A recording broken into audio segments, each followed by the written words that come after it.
El comienzo del infinito. Capítulo 3. La chispa. Las descripciones más antiguas de la realidad, más allá de nuestra experiencia cotidiana, eran no solo falsas, sino que tenían un carácter radicalmente diferente al de las descripciones modernas. Eran antropocéntricas. Es decir, se centraban en los seres humanos y, de un modo más general, en personas, entes con intenciones y pensamientos humanos, entre los que habría también poderosas entidades personales sobrenaturales como dioses y espíritus.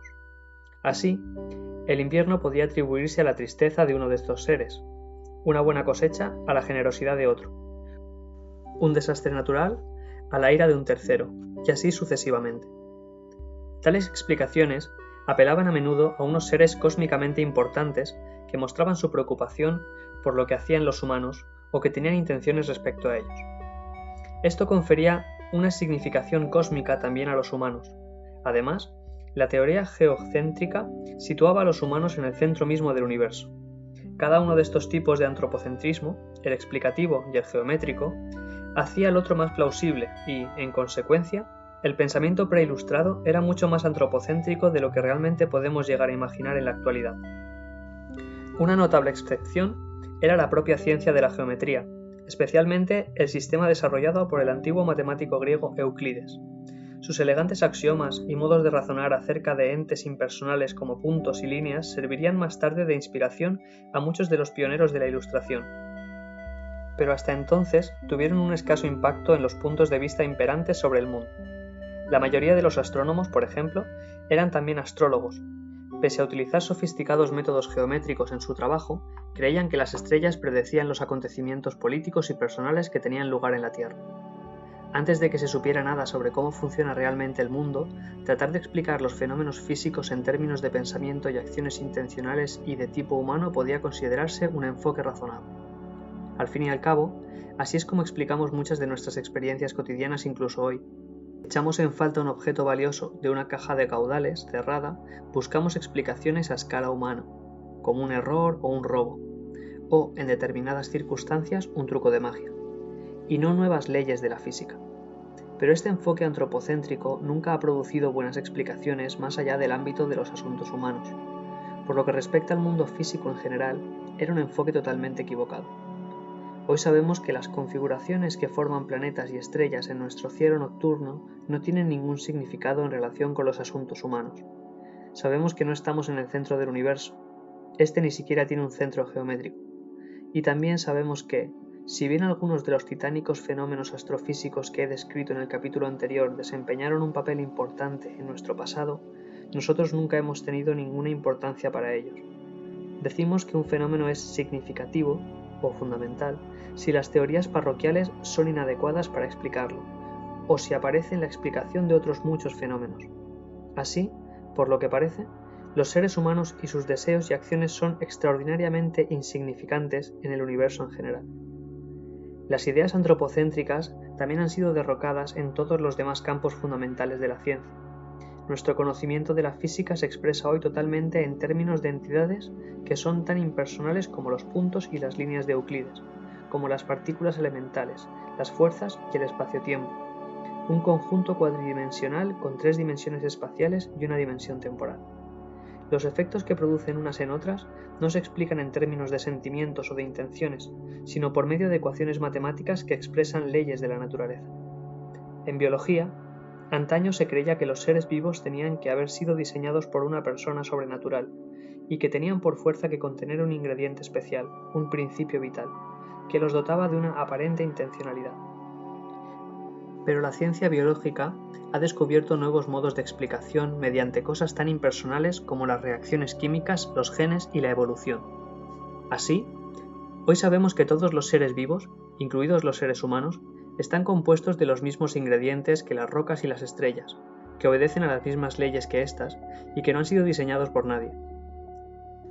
La ciencia moderna, lejos de explicar los fenómenos físicos en términos de los pensamientos e intenciones de personas invisibles, considera que nuestros propios pensamientos e intenciones son conglomerados de procesos microscópicos no evidentes, aunque no invisibles, que tienen lugar en nuestros cerebros.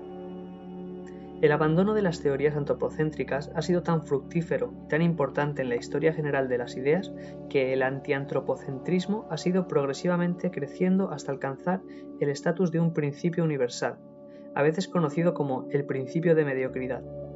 Los humanos no tienen ninguna significación especial en el orden cósmico de las cosas. O como lo expresa el físico Stephen Hawking, los humanos son tan solo una especie de costra o espuma química en la superficie de un planeta normal y corriente que orbita en torno a una estrella normal y corriente en las afueras de una galaxia normal y corriente. La salvedad introducida en la definición del principio, en el orden cósmico de las cosas, es una matización necesaria porque esta espuma química sí tiene evidentemente un significado especial, de acuerdo con los valores que se aplica a sí misma y que denominamos valores morales. Pero el principio de mediocridad dice que estos valores son ellos mismos antropocéntricos, explican solo el comportamiento de la espuma, que en sí mismo no tiene ninguna significación especial. Es muy fácil confundir las peculiaridades del entorno familiar o del punto de vista propio, como la rotación del cielo nocturno, con las propiedades objetivas de aquello que uno está observando, o confundir los métodos prácticos, como la predicción de los amaneceres diarios, con las leyes universales. Me referiré a esta clase de error con el término parroquialismo. Los errores antropocéntricos son casos de parroquialismo, pero no todo parroquialismo es antropocéntrico. Por ejemplo, la predicción de que las estaciones están en fase en todo el mundo es un error parroquial, pero no es un error antropocéntrico. No comporta explicar las estaciones en términos personales. Otra idea influyente acerca de la condición humana recibe a veces el espectacular nombre de la aeronave Tierra. Imaginemos un viaje generacional, un viaje en una nave espacial tan largo que muchas generaciones de pasajeros viven toda su vida en tránsito. Esto ha sido propuesto como una forma de colonizar otros sistemas estelares. En la idea de la aeronave Tierra, este viaje generacional es una metáfora de la biosfera, el sistema de todos los seres vivos de la Tierra y de las regiones que habitan. Los pasajeros de dicha aeronave representan a todos los humanos de la Tierra.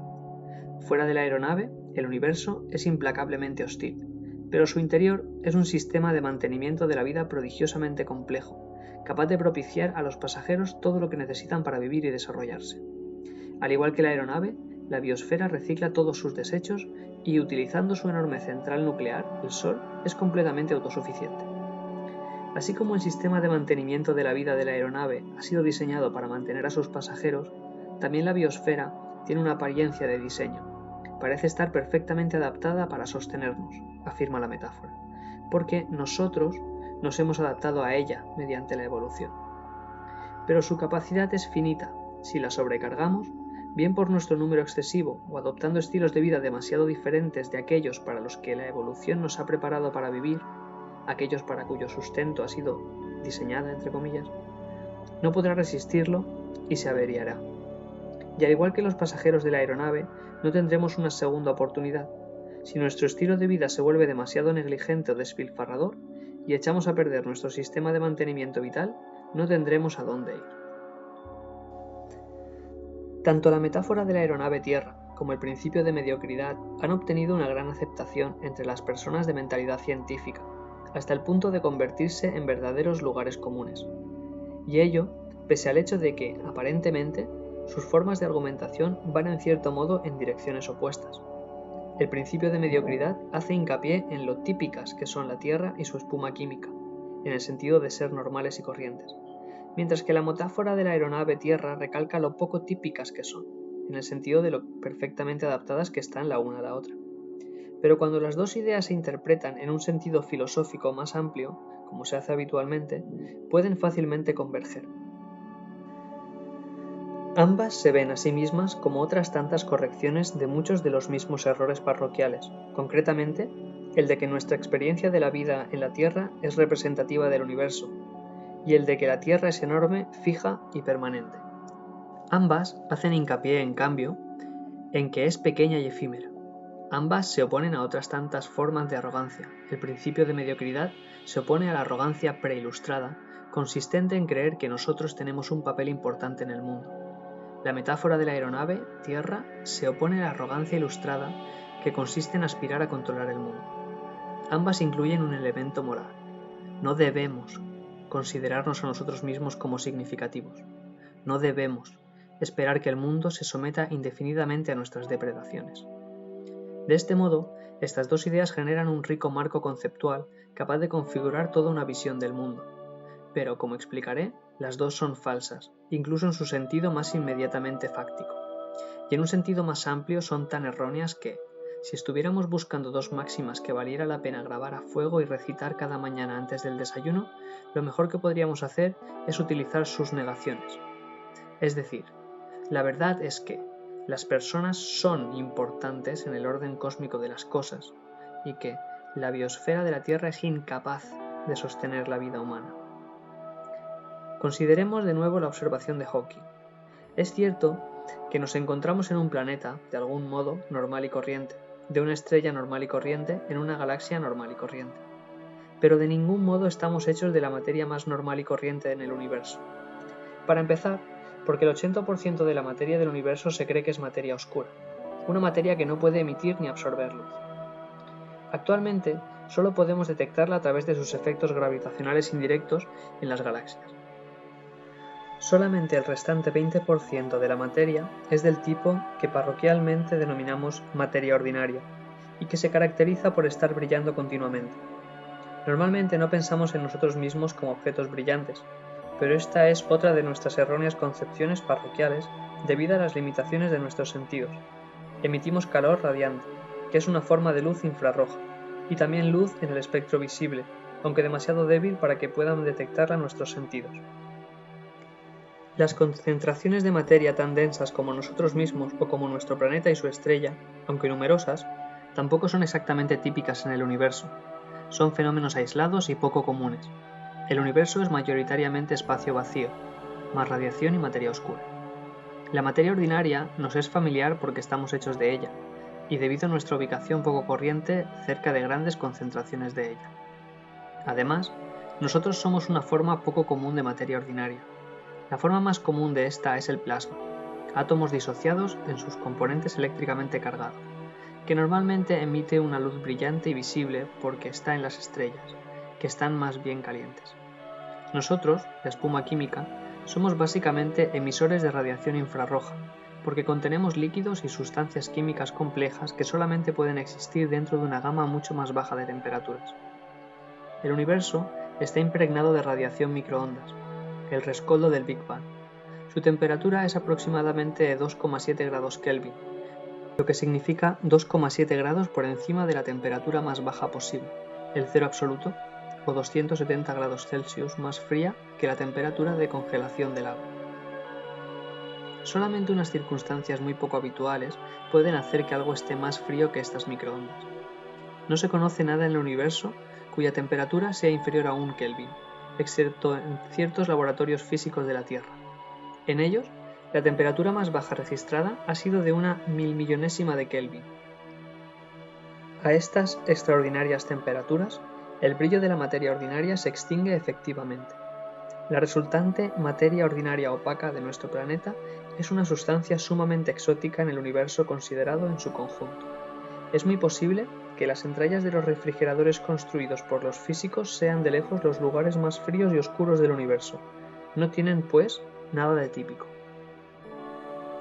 ¿Cómo es un típico lugar del universo? Supongamos que usted está leyendo esto en la Tierra. Con ayuda de su imaginación, trasládese hacia arriba en línea recta unos cuantos centenares de kilómetros.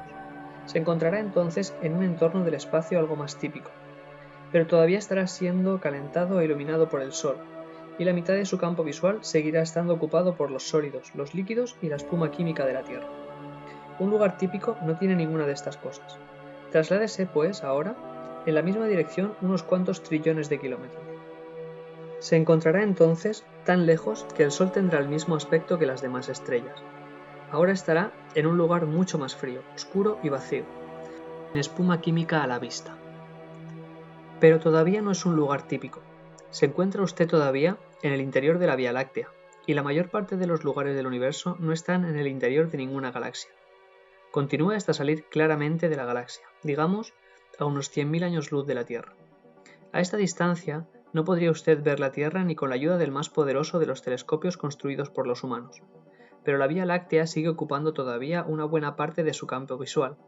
Para llegar a un lugar típico del universo tendrá usted que imaginarse al menos unas 1000 veces más lejos, en lo más profundo del espacio intergaláctico.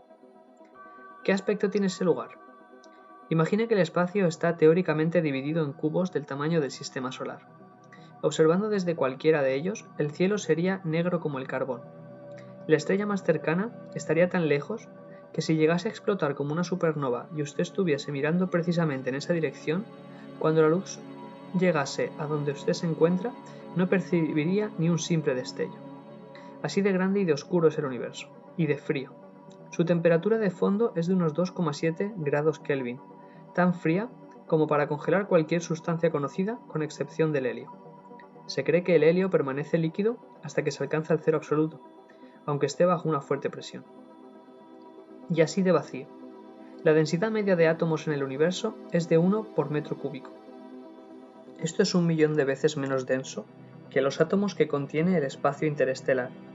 Y estos átomos, a su vez, están más dispersos que el más perfecto de los vacíos hasta ahora artificialmente creado por la tecnología humana. Casi todos los átomos del espacio intergaláctico son de hidrógeno y de helio, por lo que no hay química alguna en él. Allí no puede haber evolucionado la vida ni la inteligencia. Allí no cambia nada, no sucede nada, y lo mismo puede decirse del siguiente cubo y del siguiente. Y si examinase usted 1.000.000 de cubos consecutivos en cualquier dirección, nada cambiaría. Frío, oscuro y vacío. Este entorno inconcebiblemente desolado es típico del universo, y es otro indicador de lo atípicas que son la Tierra y su espuma química en un sentido físico directo. La cuestión de la significación cósmica de este tipo de espuma nos llevará de nuevo dentro de poco al espacio intergaláctico. Pero volvamos primero a la Tierra y consideremos la metáfora de la aeronave Tierra en su versión física más simple. Esto por lo menos es verdad. Si mañana cambiasen las condiciones físicas de la superficie de la Tierra, aunque fuese solo ligeramente de acuerdo con los estándares astrofísicos, ningún ser humano podría vivir aquí sin protección. Del mismo modo que tampoco podría sobrevivir en una aeronave cuyo sistema de mantenimiento vital se hubiese averiado.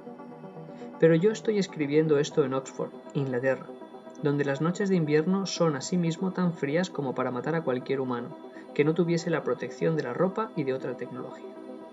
Así, si bien el espacio intergaláctico me mataría en cuestión de segundos, el condado de Oxfordshire, en su estado primigenio, podría hacerlo en cuestión de horas, lo cual puede considerarse una protección de la vida, solo en un sentido muy artificioso. Hay, efectivamente, un sistema de protección de la vida en el Oxfordshire actual, pero no lo proporciona la biosfera. Lo han construido los humanos y consiste en vestidos, casas, granjas, hospitales, una red de suministro eléctrico, un sistema de alcantarillado, etc. Casi la totalidad de la biosfera de la Tierra, en su estado primigenio, era igualmente incapaz de mantener vivo durante mucho tiempo a un ser humano carente de protección. Sería mucho más apropiado calificarla de trampa mortal para los humanos que de sistema de sustento vital. Ni siquiera el Great Rift Valley del este de África, donde evolucionó nuestra especie, era apenas más habitable que el Oxfordshire primigenio. A diferencia del sistema de sustento vital de nuestra nave imaginaria, el Great Rift Valley carecía de un sistema seguro de suministro de agua, de equipo médico o de viviendas confortables, y estaba plagado de depredadores, parásitos y organismos patógenos. Con frecuencia hería, envenenaba, empapaba, hacía pasar hambre y enfermar a sus pasajeros, y a consecuencia de ello muchos morían. Era igualmente duro para todos los demás organismos que vivían allí. Pocos individuos viven cómodamente o mueren a una edad avanzada en una biosfera supuestamente munífica. No es ninguna casualidad. La mayoría de las poblaciones de la mayoría de especies viven muy cerca del borde del desastre y de la muerte. Y así tiene que ser, porque tan pronto como un pequeño grupo en cualquier parte empieza a llevar una vida algo más cómoda por las razones que sean, por ejemplo, por un aumento de la producción de alimentos o por la extinción de un competidor o depredador, el número de sus miembros crece, y en consecuencia, sus otros recursos se agotan a causa del mayor uso que hacen de ellos, de modo que ahora una proporción cada vez mayor de la población tiene que colonizar hábitats más marginales y conformarse con unos recursos inferiores, y así sucesivamente. Este proceso prosigue hasta que los inconvenientes provocados por el aumento de la población equilibran exactamente la ventaja conferida por el cambio beneficioso. Es decir, el nuevo índice de nacimientos apenas consigue mantenerse al nivel del galopante número de incapacitaciones y de muertes de individuos producidas por el hambre, el agotamiento, los depredadores, el hacinamiento y otros procesos naturales. Esta es la situación a la que la evolución adapta a los organismos, y este es, por consiguiente, el estilo de vida al que la biosfera de la Tierra parece adaptada para sostenerlos. La biosfera solamente consigue una cierta estabilidad, y solo temporalmente además, abandonando, perjudicando, incapacitando y matando constantemente individuos. De ahí que la metáfora de una nave espacial o de un sistema de mantenimiento vital sea bastante aviesa. Cuando los humanos diseñan un sistema de mantenimiento vital, lo diseñan para que proporcione el máximo confort, seguridad y longevidad posibles a sus usuarios en función de los recursos disponibles. La biosfera no tiene tales prioridades. La biosfera tampoco es una gran preservadora de especies. Además de ser notoriamente cruel con los individuos, la evolución comporta extinciones continuas de especies enteras. El ritmo promedio de extinción desde el comienzo de la vida en la Tierra ha sido de unas 10 especies por año. El número se conoce solo muy aproximadamente. Y es mucho más elevado durante los periodos relativamente breves que los paleontólogos califican de extinciones masivas. En general, el ritmo al que han ido surgiendo nuevas especies solo ha superado ligeramente el ritmo de extinción, y el efecto neto es que la inmensa mayoría de especies que ha existido en la Tierra, probablemente el 99,9% de ellas, se ha extinguido. La evidencia genética sugiere que nuestra propia especie escapó por los pelos a la extinción en al menos una ocasión. Diversas especies estrechamente relacionadas con la nuestra se extinguieron. De manera significativa, fue el propio sistema de sustento vital el que las barrió del mapa, mediante desastres naturales, cambios evolutivos en otras especies y cambios climáticos. Estos primos hermanos nuestros no se habían buscado la extinción cambiando su estilo de vida o sobrecargando la biosfera. Al contrario, ésta los barrió porque vivían el estilo de vida para el que habían evolucionado y en el cual, de acuerdo con la metáfora de la aeronave Tierra, la biosfera había estado sustentándolos. De todos modos, esto todavía exagera la medida en que la biosfera resulta hospitalaria, en particular para los humanos. Los primeros humanos que vivieron en la latitud de Oxford, y que de hecho pertenecían a una especie relacionada con la nuestra, posiblemente la de los neandertales, pudieron hacerlo porque llevaban consigo un conocimiento acerca de las cosas como herramientas, armas, fuego y vestidos.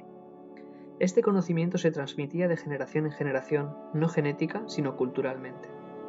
Nuestros ancestros prehumanos del Great Rift Valley también utilizaron este conocimiento y nuestra propia especie pudo haber surgido dependiendo ya del mismo para su supervivencia.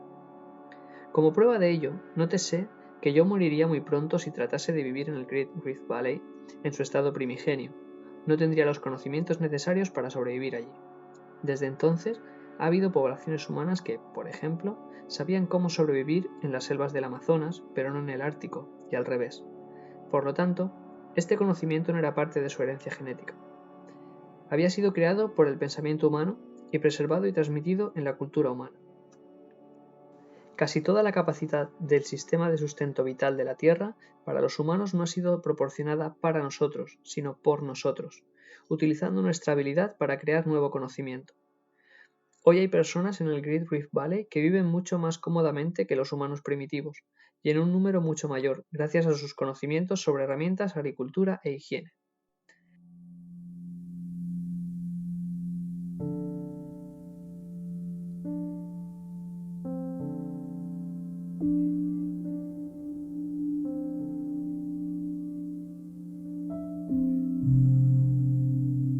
La Tierra proporcionó efectivamente las materias primas para nuestra supervivencia, de modo parecido a como el Sol ha proporcionado la energía y las supernovas los elementos pesados, etc.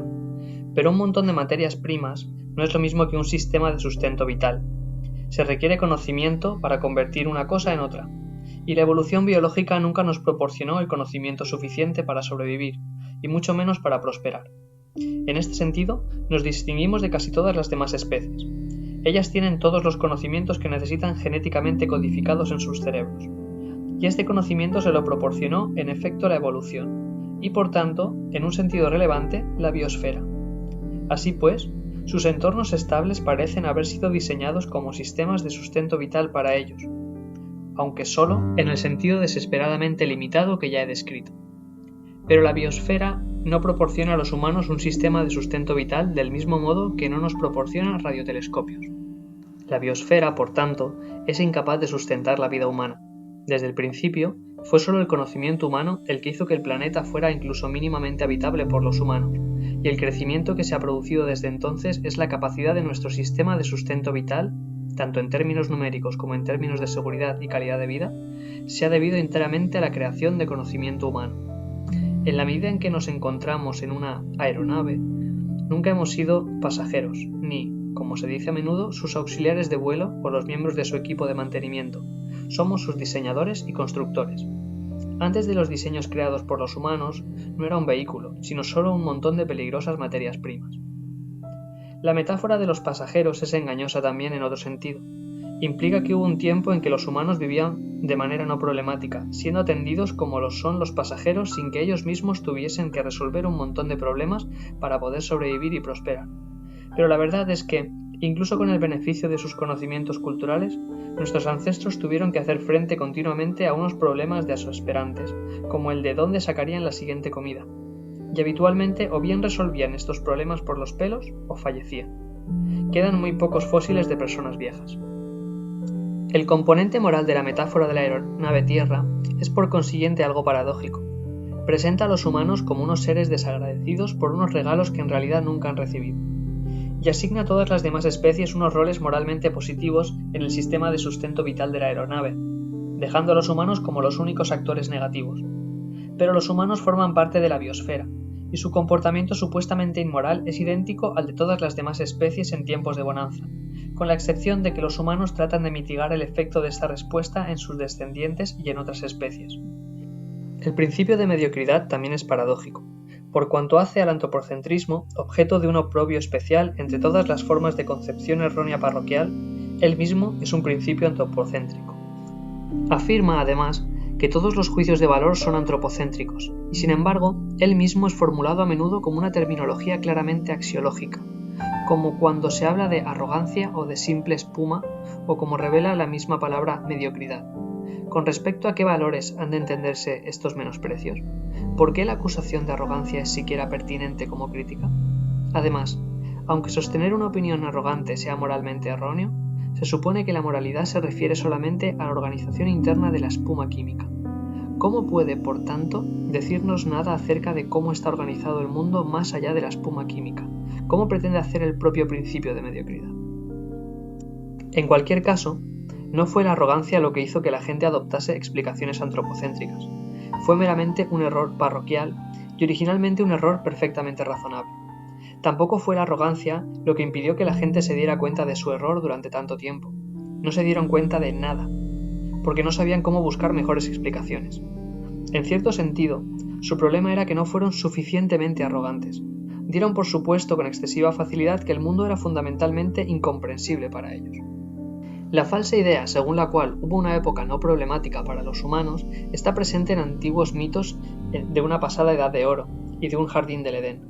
Las nociones teológicas de gracia, un beneficio inmerecido concedido por Dios, y de providencia, en la que Dios es considerado como el proveedor de las necesidades humanas, también están relacionadas con esto. Para poder conectar ese pasado supuestamente no problemático con sus experiencias no precisamente agradables, los autores de dichos mitos tuvieron que incluir en ellos la idea de una antigua transición, como la pérdida de la gracia divina cuando la providencia redujo su nivel de provisión. En la metáfora de la aeronave Tierra, la pérdida de la gracia se considera normalmente como inminente o ya en marcha. El principio de mediocridad contiene un error similar. Considérese el siguiente argumento del biólogo evolucionista Richard Dawkins. Los atributos humanos, como los de otros organismos, han evolucionado por selección natural en un entorno ancestral. Esta es la razón de que nuestros sentidos estén adaptados a detectar cosas como el calor o el sabor de la fruta, o el sonido de un depredador. Ser capaces de detectar estas cosas dio a nuestros antepasados una oportunidad mejor de sobrevivir y tener descendencia. Por la misma razón, señala Dawkins, la evolución no malgastó nuestros recursos detectando fenómenos que nunca fueron relevantes para nuestra supervivencia. No podemos distinguir, por ejemplo, a simple vista los colores de la mayoría de estrellas. Nuestra visión nocturna es pobre y monocromática, porque el número de nuestros antepasados muertos a causa de esa limitación no fue suficiente para crear la presión evolutiva para producir algo mejor. Por ello, Dawkins sostiene, y con ello invoca el principio de mediocridad, que no hay motivos para esperar que nuestros cerebros sean diferentes de nuestros ojos en este sentido. Nuestros cerebros evolucionaron para enfrentarse a la limitada clase de fenómenos que ordinariamente se producen en la biosfera, a las escalas aproximadamente humanas de tamaño, tiempo, energía, etc. La mayoría de fenómenos del universo tienen lugar muy por arriba o por debajo de dichas escalas. Algunos de ellos acabarían instantáneamente con nosotros. Otros no pudieron afectar en absoluto la vida de los humanos primitivos. Así pues, del mismo modo que nuestros sentidos no pueden detectar los neutrinos, los cuásares u otros fenómenos significativos a escala cósmica, tampoco tenemos motivos para esperar que nuestros cerebros puedan entenderlos. Y en la medida en que realmente ya los entendamos, es porque hemos sido afortunados, pero no podemos esperar que esa racha de suerte dure mucho tiempo. Por consiguiente, Dawkins está de acuerdo con un biólogo evolucionista anterior, John Haldane, que decía: el universo no es solo más extraño de lo que suponemos, sino más extraño de lo que podemos suponer. Esta es una consecuencia extraordinaria y paradójica del principio de mediocridad. Dice que todas las habilidades humanas, incluidas las más características, como la habilidad para crear nuevas explicaciones, son necesariamente parroquiales. Esto implica, en particular, que el progreso en la ciencia no puede rebasar un cierto límite definido por la biología del cerebro humano, y es de esperar que alcancemos este límite más pronto que tarde. Más allá de este límite, el mundo deja de tener sentido, o eso parece. Entonces, la respuesta a la pregunta que hacíamos al final del capítulo 2, la de si la revolución científica y la ilustración en general podrían ser el comienzo del infinito, sería un rotundo no. La ciencia, pese a todos sus éxitos y aspiraciones, resultaría ser intrínsecamente parroquial, e irónicamente, antropocéntrica. Aquí, pues, el principio de mediocridad y la metáfora de la aeronave Tierra convergen. Ambos comparten la concepción de una pequeña burbuja amistosa con humanos incrustada en un universo extraño y poco dispuesto a cooperar. La metáfora de la aeronave Tierra la ve como una burbuja física, la biosfera. Para el principio de mediocridad, la burbuja es ante todo conceptual y marca los límites de la capacidad humana para entender el mundo. Esas dos burbujas están relacionadas, como veremos. En ambos casos, el antropocentrismo es verdadero en el interior de la burbuja. Allí el mundo no es problemático, es extraordinariamente complaciente con los deseos humanos y con el entendimiento humano. De ella solo hay problemas insolubles. Dawkins preferiría que fuera de otro modo. Escribe: yo creo que un universo metódico y ordenado, un universo indiferente a las preocupaciones humanas, en el que todo tiene una explicación, aunque aún tengamos que recorrer un largo camino hasta encontrarla, es un lugar más hermoso y más maravilloso que un universo adornado con una magia caprichosa y ad hoc. Un universo metódico, explicable, es efectivamente más hermoso. Veas el capítulo 14. Aunque la suposición de que metódico es lo mismo que indiferente a las preocupaciones humanas, es una falsa relacionada con el principio de mediocridad. Cualquier suposición de que el mundo es inexplicable solo puede llevar a unas explicaciones sumamente malas, pues un mundo inexplicable es indistinguible de un mundo adornado con una magia caprichosa y ad hoc. Por definición, ninguna hipótesis acerca del mundo exterior a la burbuja de explicabilidad puede ser una explicación mejor que esta regla de Zeus, o prácticamente que cualquier otro mito o fantasía. Además, dado que el exterior de una burbuja afecta a nuestras explicaciones del interior, o de lo contrario podríamos prescindir de él, tampoco el interior es realmente explicable. Lo parece solo si nos abstenemos cuidadosamente de hacer ciertas preguntas. Esto guarda un extraño parecido con el paisaje intelectual anterior a la Ilustración, con su distinción entre el cielo y la tierra. Es una paradoja inherente al principio de mediocridad. Contrariamente a su motivación, aquí nos retrotrae a una concepción del mundo arcaica, antropocéntrica, precientífica. En el fondo, el principio de mediocridad y la metáfora de la aeronave Tierra se solapan en una afirmación acerca del alcance. Ambos afirman que el alcance de la forma característicamente humana de ser, o sea, la forma de resolver problemas, crear conocimiento y adaptarse al mundo circundante, es limitada. Y ambos argumentan que estos límites no pueden estar mucho más allá de lo ya alcanzado. Tratar de ir más allá de dichos límites tiene que llevar respectivamente al fracaso y a la catástrofe. Asimismo, ambas ideas se basan esencialmente en el mismo argumento, a saber, que si no existiese dicho límite, no habría explicación para la continua efectividad de las adaptaciones del cerebro humano, más allá de las condiciones en las que evolucionó. ¿Por qué una entre los trillones de adaptaciones que ha tenido lugar en la Tierra iba a tener un alcance ilimitado, cuando el alcance de todas las demás tiene un límite en el interior de la diminuta, insignificante y atípica biosfera? Bueno, todo alcance tiene una explicación. Pero ¿qué pasa si existe una explicación y si esta explicación no tiene nada que ver con la evolución o con la biosfera? Supongamos que una bandada de aves de una especie que ha evolucionado en una isla vuela hacia otra isla. Sus alas y sus ojos seguirán funcionando. Este es un ejemplo del alcance de estas adaptaciones. Esto tiene una explicación, la esencia de la cual es que las alas y los ojos explotan las leyes universales de la física, o de la aerodinámica y la óptica respectivamente. Explotan estas leyes solo de un modo imperfecto, pero las condiciones atmosféricas y lumínicas en las dos islas son suficientemente parecidas, según los criterios definidos por dichas leyes, para que las mismas adaptaciones funcionen en las dos. Así, es muy posible que las aves puedan volar a una tercera isla, situada a muchos kilómetros horizontalmente, pero si fueran transportadas solo unos cuantos kilómetros hacia arriba, sus alas dejarían de funcionar, debido a que la densidad del aire sería demasiado baja. Su conocimiento implícito de cómo volar falla a partir de cierta altitud. Un poco más arriba, sus ojos y otros órganos también dejarían de funcionar. Tampoco el diseño de estos tiene mucho alcance. Todos los ojos de los vertebrados contienen agua líquida, pero el agua se hiela a temperaturas estratosféricas y hierve en el vacío del espacio. De modo no tan dramático, las aves también podrían morir simplemente si no tuvieran una buena visión nocturna y llegasen a una isla en la que las únicas presas disponibles fueran organismos nocturnos. Por la misma razón, la adaptación biológica también tiene un alcance limitado respecto a los cambios que se producen en su entorno doméstico, cambios que pueden causar y que de hecho causan extinciones.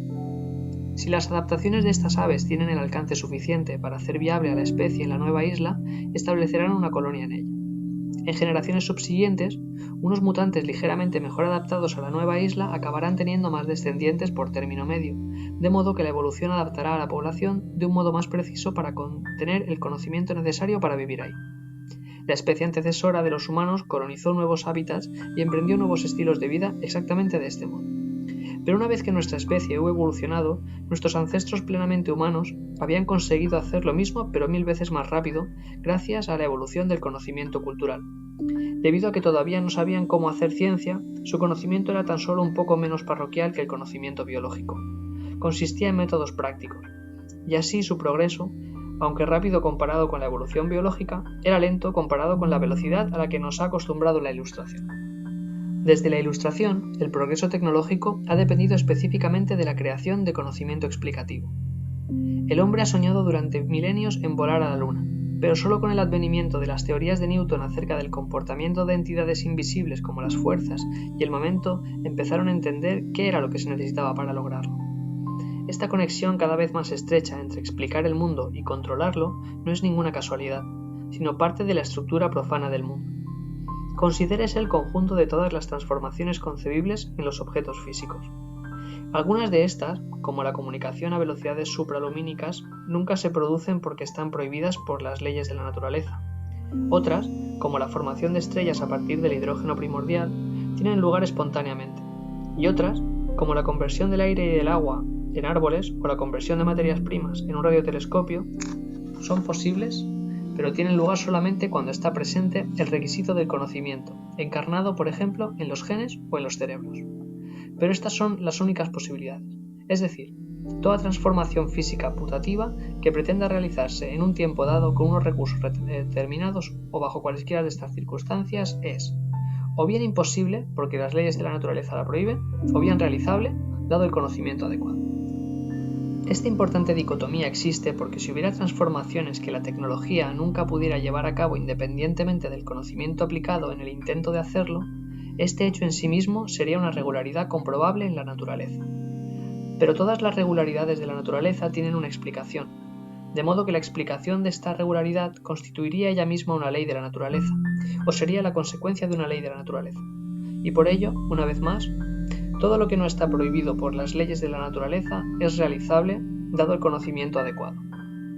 Esta conexión fundamental entre el conocimiento explicativo y la tecnología es lo que hace que el argumento de Haldane y Dawkins sobre la suma extrañeza del universo sea erróneo, y lo que hace que el alcance de las adaptaciones humanas tenga un carácter diferente al de todas las demás adaptaciones que se producen en la biosfera. La capacidad de crear y de utilizar conocimiento explicativo da a las personas un poder para transformar la naturaleza que no está en última instancia limitado por factores parroquiales, como sí lo están todas las demás adaptaciones, sino solo por las leyes universales. Esta es la significación cósmica del conocimiento explicativo y por consiguiente de las personas, a las que de ahora en adelante definiré como entidades capaces de crear conocimiento explicativo.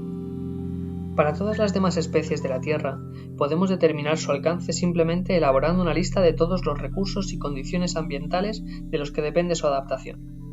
En principio, es posible determinarlos a partir de un estudio de sus moléculas de ADN, porque es allí donde está codificada toda la información genética, en forma de secuencias de pequeñas moléculas constituyentes llamadas bases.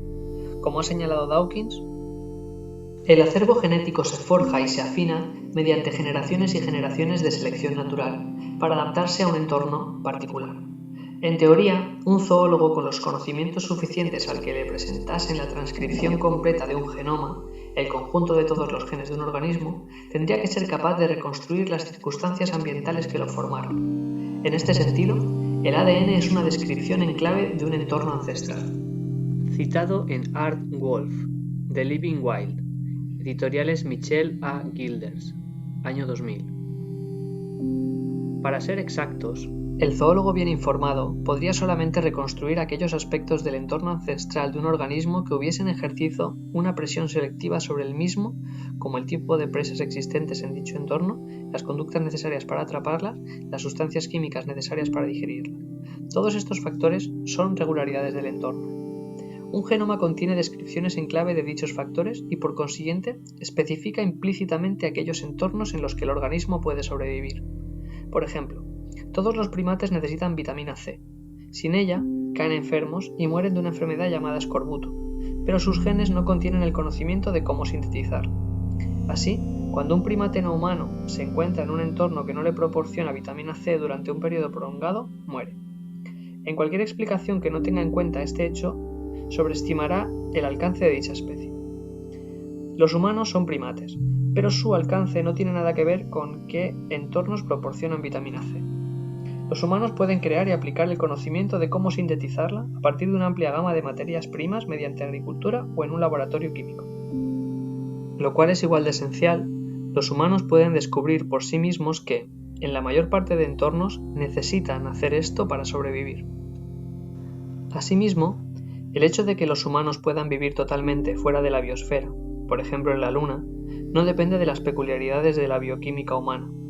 Así como actualmente los humanos hacen, con sus granjas y sus fábricas, que cada semana aparezca en la región de Oxfordshire más de 1 tonelada de vitamina C, podrían hacer lo mismo en la Luna, y lo mismo que se dice de la vitamina C podría decirse del aire respirable, del agua, de una temperatura confortable y de todas las demás necesidades parroquiales. Todas estas necesidades pueden satisfacerse si se tiene el conocimiento adecuado, transformando otros recursos. Incluso con la tecnología actual, sería posible construir en la Luna una colonia autosuficiente propulsada con energía solar, que reciclase sus desechos y que obtuviese las materias primas necesarias en la propia Luna. El oxígeno abunda en la Luna en forma de óxidos metálicos presentes en las rocas lunares. Otros muchos elementos podrían también extraerse fácilmente en ella. Algunos elementos, en cambio, son raros en la Luna y en la práctica tendrían que suministrarse desde la Tierra, pero en principio la colonia podría ser totalmente independiente de la Tierra si se enviasen vehículos espaciales robotizados para extraer estos elementos de los asteroides o manufacturándolos por transmutación.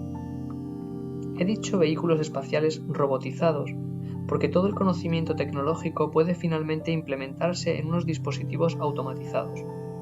Este es otro de los motivos de que la frase un 1% de inspiración y un 99% de transpiración sea una descripción errónea de cómo se produce el progreso. La fase de transpiración puede ser automatizada, del mismo modo en que lo fue la tarea de reconocer galaxias en fotografías astronómicas. Y cuanto más avanza la tecnología, más se reduce la brecha entre inspiración y automatización. Cuanto más pase esto en la colonia lunar, menos esfuerzo humano se requerirá para vivir allí.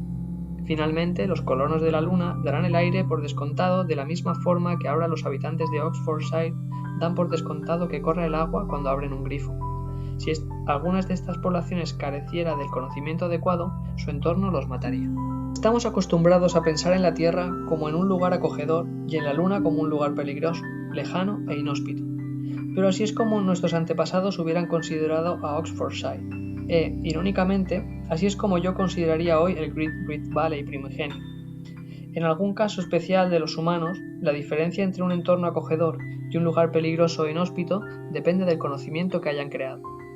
Una vez incorporada una cantidad suficiente de conocimiento en la colonia lunar, los colonos pueden dedicar sus pensamientos y energías a crear aún más conocimiento, y pronto la Luna dejará de ser una colonia para convertirse simplemente en un hogar. Nadie pensará ya en la Luna como en un hábitat marginal distinto del entorno natural de la Tierra, del mismo modo que ahora pensamos en Oxfordshire como un lugar para vivir fundamentalmente diferente del Great Rift Valley. El uso del conocimiento para producir transformaciones físicas automatizadas no es, en sí mismo, algo exclusivo de los humanos. Es el método básico por el que todos los organismos se mantienen vivos. Cada una de sus células es una fábrica química. La diferencia entre los humanos y otras especies se encuentra en el tipo de conocimiento que unos y otros pueden usar, explicaciones o métodos prácticos, y en cómo lo crean, conjetura y crítica de ideas en vez de variación y selección de genes. Son precisamente estas dos diferencias las que explican por qué todos los demás organismos pueden funcionar solamente dentro de ciertos entornos que son acogedores para ellos, mientras que los humanos transforman entornos inhóspitos como la biosfera en sistemas de mantenimiento para ellos. Y mientras que cualquier otro organismo es una fábrica para convertir recursos de un tipo determinado en más organismos como él, los cuerpos humanos, incluidos sus cerebros, son fábricas para transformar cualquier cosa en cualquier cosa, permitida por las leyes de la naturaleza. Somos constructores universales.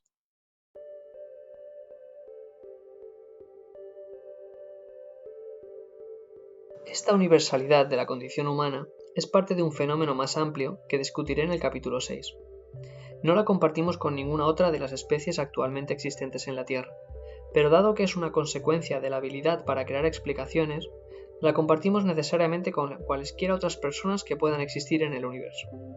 Las oportunidades proporcionadas por las leyes de la naturaleza para transformar recursos son universales, y todas las entidades con un alcance universal tienen necesariamente el mismo alcance. Se conocen muy pocas especies, aparte de los humanos, que sean capaces de tener conocimiento cultural. Algunos simios, por ejemplo, pueden descubrir nuevos métodos para cascar nueces y transmitir este conocimiento a otros simios. Como discutiré en el capítulo 16, la existencia de dicho conocimiento sugiere cómo unas especies simiescas evolucionaron hasta convertirse en personas. Pero esto es irrelevante para los argumentos de este capítulo, porque ninguno de tales organismos es capaz de crear o de utilizar conocimiento explicativo. De ahí que el conocimiento cultural de tales organismos sea esencialmente del mismo tipo que el conocimiento genético, y que tenga efectivamente solo un alcance pequeño e intrínsecamente limitado. No son constructores universales, sino constructores muy especializados. Para ellos, el argumento de Haldane Dawkins tiene plena validez. El mundo es más extraño de lo que pueden concebir. En algunos entornos del universo, la forma más eficiente para prosperar que tienen los humanos es alterando sus propios genes. De hecho, ya estamos haciendo esto en nuestro entorno actual para eliminar enfermedades que en el pasado segaron muchas vidas. Hay quien objeta a esto, en efecto, que un humano genéticamente modificado ya no es un ser humano. Este es un error antropomórfico. El único aspecto significativamente singular acerca de los humanos, tanto en el orden cósmico de las cosas como de acuerdo con cualquier criterio racional humano, es nuestra habilidad para crear nuevas explicaciones. Y esto es algo que tenemos en común todas las personas. Uno no se vuelve menos persona si pierde un brazo o una pierna en un accidente, solamente si pierde el cerebro. Cambiar nuestros genes para mejorar nuestras vidas y para facilitar posteriores mejoras no es diferente en este sentido a aumentar la función de la piel con los vestidos o la de nuestros ojos con telescopios. Podemos preguntarnos si el alcance de las personas en general podría ser mayor que el alcance de los humanos. ¿Qué pasaría, por ejemplo, si el alcance de la tecnología fuera efectivamente ilimitado, pero solo para aquellas criaturas con 2 pulgares oponibles en cada mano? ¿O si el alcance del conocimiento científico fuese ilimitado, pero solo para aquellos seres con un tamaño cerebral doble que el nuestro? Pero nuestra facultad de ser constructores universales hace que estos temas sean tan irrelevantes como el de tener acceso a las vitaminas. Si en un momento dado el progreso dependiese de tener 2 pulgares en cada mano, el resultado dependería no del conocimiento que hemos heredado en nuestros genes, sino de si seríamos capaces de descubrir cómo construir robots, o guantes con 2 pulgares en cada mano, o modificarnos a nosotros mismos para dotarnos de un segundo pulgar. Si dependiera de tener más capacidad de memoria o más velocidad de procesamiento que un cerebro humano, entonces el resultado dependería de si seríamos capaces de construir ordenadores que hicieran ese trabajo por nosotros. Una vez más, ese tipo de cosas ya son bastante corrientes en el ámbito de la tecnología. El físico Martin Rees ha especulado que en alguna parte del universo podrían existir formas de vida y de inteligencia inconcebibles para nosotros. Del mismo modo que los chimpancés no pueden entender la teoría cuántica, puede que haya aspectos de la realidad que estén más allá de la capacidad de nuestros cerebros. Pero esto no puede ser porque si la capacidad en cuestión es mera velocidad computacional y memoria, entonces podemos entender los aspectos en cuestión con la ayuda de ordenadores, del mismo modo que durante siglos hemos entendido el mundo con ayuda de papel y lápiz. Como decía Einstein, mi lápiz y yo somos más inteligentes que yo. Por lo que respecta al repertorio computacional, nuestros ordenadores y nuestros cerebros ya son universales. Véase capítulo 6. Pero si lo que se afirma es que podemos ser cualitativamente incapaces de entender lo que otras formas de inteligencia sí pueden entender, si nuestra discapacidad no puede remediarse con una mera automatización, entonces esto equivale a otra forma de afirmar que el mundo no es explicable.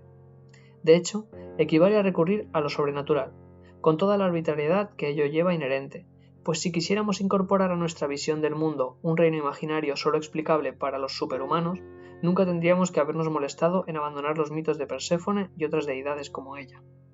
Así pues, el alcance humano es esencialmente el mismo que el alcance del propio conocimiento explicativo. Un entorno está dentro del alcance humano si es posible crear una corriente indefinida de conocimiento explicativo en dicho entorno. Esto significa que si pudiéramos implementar un conocimiento del tipo adecuado en unos objetos físicos igualmente adecuados en dicho entorno, ese conocimiento podría primero sobrevivir y luego seguir creciendo indefinidamente. ¿Puede realmente existir un entorno así? Esta es esencialmente la pregunta que formulo al final del último capítulo. ¿Puede esta creatividad continuar indefinidamente? Y esta es la pregunta a la que la metáfora de la aeronave Tierra da implícitamente una respuesta negativa. La cuestión se reduce a esto. Si dicho entorno pudiera existir, ¿cuáles son las propiedades mínimas que ha de tener? El acceso a la materia es una de ellas. Por ejemplo, la estratagema de extraer oxígeno de las rocas lunares depende de que haya compuestos de oxígeno disponibles. Con una tecnología más avanzada, sería posible manufacturar oxígeno por transmutación, pero independientemente de lo avanzada que sea la tecnología, siempre se necesitarán materias primas de algún tipo. Y aunque la masa puede reciclarse, crear una corriente indefinida de conocimiento depende de la existencia de una provisión continua de la misma, tanto para compensar las inevitables ineficiencias como para producir la capacidad de memoria adicional necesaria para ir almacenando el nuevo conocimiento a medida que se fuera creando.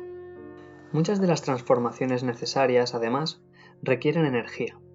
Algo tiene que propulsar las conjeturas y los experimentos científicos y todos estos procesos industriales. Y una vez más, las leyes de la física prohíben la creación de energía a partir de la nada. Así pues, el acceso a una fuente de energía es asimismo una necesidad. Hasta cierto punto, la energía y la masa pueden transformarse una en otra. Por ejemplo, la transmutación del hidrógeno en cualquier otro elemento desprende energía mediante el proceso de fusión nuclear. La energía también puede convertirse en masa mediante varios procesos subatómicos, pero no puedo imaginarme unas circunstancias que se den naturalmente en las que esta fuese la mejor forma de obtener materia. Además de la materia y la energía, hay otro requisito esencial, a saber, la evidencia, la información necesaria para comprobar las teorías científicas. La evidencia es muy abundante en la superficie de la Tierra. Pudimos comprobar las leyes de Newton en el siglo XVII y las de Einstein en el siglo XX, pero la evidencia con la que lo hicimos, la luz del cielo, había estado inundando la superficie de la Tierra durante miles de millones de años y continuará haciéndolo durante miles de millones más. Incluso hoy apenas hemos empezado a examinar esta evidencia. En una noche clara, hay muchas posibilidades de que evidencia caída del cielo vaya a parar al tejado de su casa, y si usted supiera simplemente qué ha de buscar y dónde, ello le valdría muy probablemente un premio Nobel. En química, todos los elementos estables que existen en cualquier parte están también presentes en la superficie de la Tierra, o justo debajo de ella. En biología, copiosas evidencias de la naturaleza de la vida son ubicuas en la biosfera, y están al alcance de la mano en nuestro propio ADN. Por lo que sabemos, todas las constantes fundamentales de la naturaleza pueden medirse aquí y todas las leyes fundamentales pueden comprobarse aquí. Todo lo necesario para la creación indefinida de conocimiento está aquí en abundancia, en la biosfera de la Tierra. Lo mismo puede decirse de la Luna. La Luna tiene esencialmente los mismos recursos de masa, energía y evidencia que la Tierra. Los detalles parroquiales varían, pero el hecho de que los humanos que vivan en la Luna tendrán que fabricar su propio aire no es más significativo que el hecho de que los laboratorios de la Tierra tengan que fabricar su propio vacío. Ambas tareas pueden automatizarse para que requieran una cantidad arbitrariamente escasa de esfuerzos o atenciones humanas. Asimismo, debido a que los humanos son constructores universales, cada problema de encontrar o transformar recursos puede no ser más que un factor que limite pasajeramente la creación de conocimiento en un entorno dado. Y en consecuencia, la materia, la energía y la evidencia son los únicos requisitos que necesita un entorno para ser el lugar donde se produzca una creación de conocimiento indefinida. Si bien cada problema particular es un factor pasajero, la condición de tener que resolver problemas para sobrevivir y continuar creando conocimiento es un factor permanente. Ya he mencionado que nunca existió un tiempo no problemático para los humanos. Esto vale tanto para el futuro como para el pasado. Actualmente en la Tierra, a corto plazo, sigue habiendo innumerables problemas a resolver para eliminar el hambre y otras formas extremas de sufrimiento humano que se remontan a la prehistoria. En una escala temporal de décadas, tendremos que hacer frente a opciones como la de hacer modificaciones sustanciales en la biosfera, dejarla como está, o diversas opciones intermedias. Sea cual sea la opción que elijamos, será un proyecto de control a nivel planetario que requerirá la creación de una gran cantidad de conocimiento científico y tecnológico, así como el conocimiento de cómo tomar estas decisiones racionalmente. Véase capítulo 13. Y a un plazo incluso más largo, no es solo nuestro confort y sensibilidad estética y el sufrimiento de los individuos lo que es problemático, sino, como siempre, la supervivencia de nuestra especie. Por ejemplo, actualmente, en un siglo dado, hay una posibilidad entre 1000 de que la Tierra sea golpeada por un cometa o un asteroide lo suficientemente grande como para matar al menos a una proporción considerable de seres humanos. Esto significa que un niño nacido hoy en Estados Unidos tiene más probabilidades de morir a consecuencia de un acontecimiento astronómico que de un accidente de coche. Ambos son acontecimientos de una probabilidad muy baja, pero a menos que creemos mucho más conocimiento científico y tecnológico del que tenemos ahora, no tendremos defensa contra estas y otras formas de desastre natural que pueden eventualmente golpearnos. Puede argumentarse que también hay amenazas existenciales más inmediatas. Veas el capítulo 9. El establecimiento de colonias autosuficientes en la Luna y en otras partes del sistema solar, y a la larga en otros sistemas solares, será una buena garantía contra la extinción de nuestra especie o la destrucción de la civilización, y es un objetivo muy deseable por esta y otras razones. Como ha dicho Hawking, creo que la raza humana sobreviva 1000 años más, a menos que salgamos al espacio. Son demasiados los accidentes que pueden ocurrirle a la vida en un solo planeta, pero yo soy optimista. Llegaremos a las estrellas. Daily Telegraph, 16 de octubre de 2021. Pero incluso este estará muy lejos de ser un estado no problemático, y muchas personas no se sienten satisfechas meramente confiando en la supervivencia de la especie, quieren sobrevivir personalmente. Además, igual que en el caso de nuestros primeros ancestros, también quieren estar libres de peligros y sufrimientos físicos. En el futuro, a medida que diversos casos de sufrimiento y muerte como la enfermedad y el envejecimiento vayan siendo abordados y eliminados, y a medida que la duración de la vida aumente, la gente se preocupará de riesgos a más largo plazo. De hecho, la gente querrá siempre más que esto, querrá progresar. Pues además de amenazas, habrá siempre problemas en el sentido benigno de la palabra, errores, lagunas, incoherencias e insuficiencias en nuestro conocimiento que querremos resolver, incluido, y no como menos importante, el conocimiento moral, el conocimiento acerca de qué querer, por qué luchar. La mente humana busca explicaciones, y ahora que sabemos cómo encontrarlas, no vamos a dejar de buscarlas voluntariamente. Esta es otra de las ideas erróneas contenida en el mito del jardín del Edén, que sería bueno encontrarse en un estado supuestamente no problemático como este. Algunos teólogos lo han negado y yo estoy de acuerdo con ellos. Un estado no problemático es un estado sin pensamiento creativo. Su otro nombre es muerte. Todos estos problemas, los relacionados con la supervivencia, con el progreso, con la moral y con la pura curiosidad, están conectados. Podemos, por ejemplo, esperar que nuestra habilidad para hacer frente a amenazas existenciales siga dependiendo de un conocimiento originalmente creado sin otra finalidad que el propio conocimiento. Y podemos esperar que siempre siga habiendo desacuerdos sobre objetivos y valores porque, entre otras razones, las explicaciones morales dependen parcialmente de hechos relativos al mundo físico. Por ejemplo, las posturas morales implícitas en el principio de mediocridad y en la idea de la aeronave Tierra dependen del hecho de que el mundo físico no sea explicable en el sentido en que yo he argumentado que lo tiene que ser. Tampoco vamos a quedarnos sin problemas. Cuanto más profunda es una explicación, más problemas nuevos crea. Así es como debe ser, aunque solo sea porque no puede haber cosa tal como una explicación definitiva. Del mismo modo que lo hicieron los dioses es siempre una mala explicación, también cualquier otro supuesto o fundamento de todas las explicaciones tiene que ser malo. Tiene que ser fácilmente variable porque no puede responder a la pregunta ¿por qué este fundamento y no otro? Nada puede explicarse solamente en términos de ello mismo. Esto vale tanto para la filosofía como para la ciencia y en particular vale para la filosofía moral. Ninguna utopía es posible, pero solo porque nuestros valores y nuestros objetivos pueden continuar mejorando indefinidamente. Así, solo el falibilismo más bien subestima la propensión natural al error de la creación de conocimiento. La creación de conocimiento no solo está sujeta a error. Los errores son comunes e importantes y siempre lo serán, y la corrección de los mismos siempre pondrá de manifiesto más y mejores problemas. Y por ello, la máxima que yo sugiero que deberíamos esculpir en una placa de piedra, a saber, la biosfera de la Tierra es incapaz de soportar la vida humana, es en realidad un caso especial de una verdad mucho más general, a saber, aquella según la cual, para las personas, los problemas son inevitables. Esculpamos, pues, esta en una placa de piedra. Es inevitable que tengamos problemas, pero ningún problema en particular es inevitable. Sobrevivimos y prosperamos resolviendo los problemas a medida que van surgiendo. Y dado que la habilidad humana para transformar la naturaleza está limitada solamente por las leyes de la física, ningún problema, en esa corriente infinita de ellos, constituirá jamás una barrera insuperable. Por consiguiente, una verdad complementaria e igualmente importante acerca de las personas y del mundo físico es que los problemas tienen solución. Cuando digo que tienen solución, quiero decir que con el conocimiento adecuado pueden resolverse. Esto no significa, por supuesto, que podamos obtener este conocimiento solo deseándolo, pero sí que en principio nos es accesible. Esculpamos también esta máxima en una placa de piedra, pues. Los problemas tienen solución.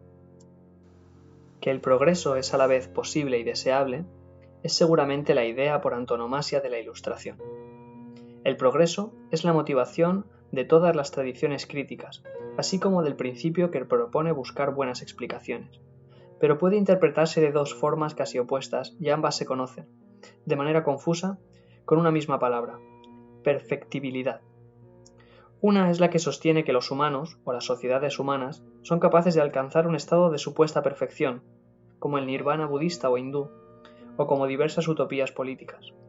La otra es la que sostiene que cualquier estado alcanzable puede ser indefinidamente mejorable. El falibilismo descarta la primera posición en favor de la segunda.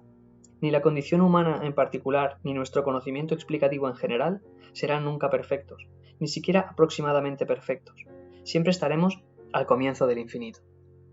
Estas dos interpretaciones del progreso humano y de la perfectibilidad han inspirado históricamente a dos grandes ramas de la Ilustración que, si bien comparten algunos atributos como el rechazo de la autoridad, son tan diferentes en aspectos importantes que es realmente desafortunado que compartan un mismo nombre.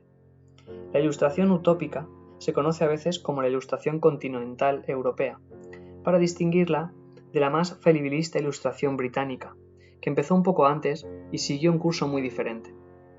Véase, por ejemplo, el libro Enlightenment del historiador Roy Porter. En mi terminología, la Ilustración continental comprendió que los problemas tenían solución, pero no que eran inevitables, mientras que la Ilustración británica comprendió las dos cosas. Nótese que esta es una clasificación de ideas, no de naciones o de pensadores individuales. No todos los pensadores ilustrados pertenecen totalmente a una rama o a la otra, ni tampoco todos los pensadores de una u otra ilustración respectivamente nacieron en la parte epónima del mundo. El matemático y filósofo Nicolas de Condorcet, por ejemplo, era francés, pero pertenecía más a la que yo estoy llamando Ilustración británica, mientras que Karl Popper, el principal defensor en el siglo XX de la Ilustración británica, nació en Austria. La Ilustración continental estaba impaciente por alcanzar el estado perfecto, lo que produjo dogmatismo intelectual, violencia política y nuevas formas de tiranía. La Revolución Francesa de 1789 y el Reino del Terror que la siguió son los ejemplos arquetípicos. La Ilustración británica, que fue evolucionista y conocedora de la falibilidad humana, estaba impaciente por la creación de instituciones que no sofocasen el cambio gradual y continuo. También estaba entusiasmada con las pequeñas mejoras sin límites en el futuro. Véase por ejemplo el libro Lunar Men de la historiadora Jenny Uglow. Este es, creo yo, el movimiento que triunfó en su persecución del progreso, y por ello, cuando en este libro hablo de la Ilustración, me refiero a la británica. Para investigar el alcance final de los humanos, o de las personas, o del progreso, no vamos a considerar lugares como la Tierra o la Luna, excepcionalmente ricas en recursos. Veremos a un lugar típico. Mientras que la Tierra está inundada de materia, de energía y de evidencia, allá afuera, en el espacio intergaláctico, la provisión de estas tres cosas está a su mínimo nivel posible. Allí no abundan los minerales, no hay un inmenso reactor nuclear emitiendo energía gratis, no hay luces en el cielo ni fenómenos locales diversos que proporcionen evidencia de las leyes de la naturaleza.